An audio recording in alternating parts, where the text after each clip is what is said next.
world today, particularly in westernised countries, literacies are really important for communication, both globally but also locally. I see literacy as a tool for getting other things done. Okay, I think that we can think about different kinds of literacies. We can certainly think about straightforward reading and writing, particularly with young children, of narrative texts, and as students move through school, reading and writing of texts based in their subject areas. But there are new kinds of literacies developing all the time, particularly at the moment around information and communication technology. Literacy is constantly developing, and we need at school to give students access to a range of literacies, but we also need to set them up with the dispositions to be able to learn new literacies as they emerge. Multi-literacies was coined in 1996 by the New London Group, as they called themselves, which is a group of about 9 very eminent literacy educators from USA, Great Britain and Australia. Interestingly, Australia had the biggest representation, who met in America after a conference in a town called New London, and they wrote a very important article, and I think they were the first ones to talk about multi-literacies. And in talking about multi-literacies, they meant the emerging communications media and channels, and they also said that they wanted multi-literacies to refer to the ever-increasing range of global and local communications, so local dialects, local languages, that we need to take account of in our consideration of literacy. Literacy is always, in my view, literacy is always culturally determined. Schools are gatekeepers of discourses.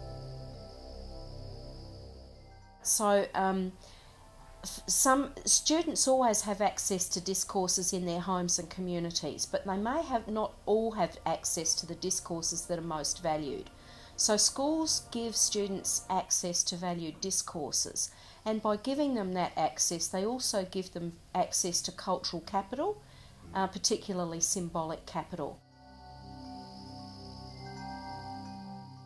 Yeah, I think literacy's got a crucial role, a critical role. It's a core thing that schools should teach. Of course, the questions arise then, what kinds of literacies and how should they be taught? But certainly literacy as an entity is a critical component of education. Teachers, I think my view is eclectic.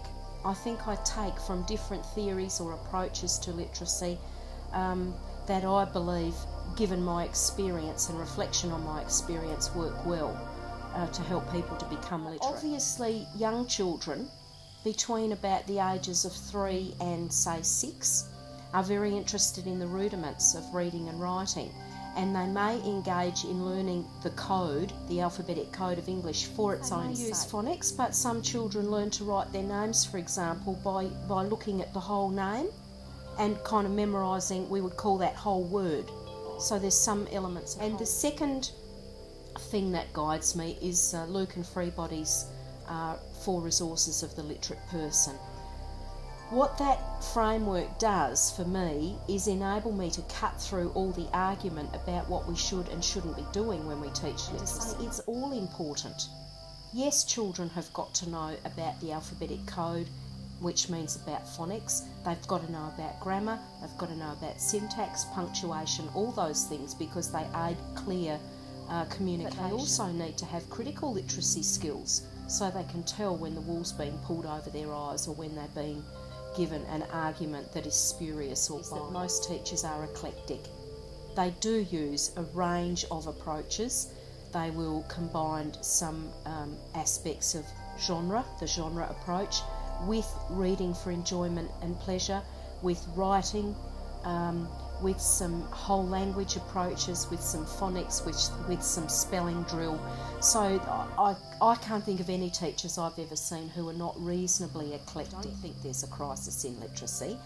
I think that most of our young people leave school well able to do the reading, writing and other communicative kinds of tasks that they need to do. Claim that there's a crisis. For example, Australia does extremely well in the OECD, amongst the OECD countries when it comes to literacy. The reading ability of 15-year-olds, Australia is second only after Finland, which has a much more regular kind of language structure than English does. So we're doing very well.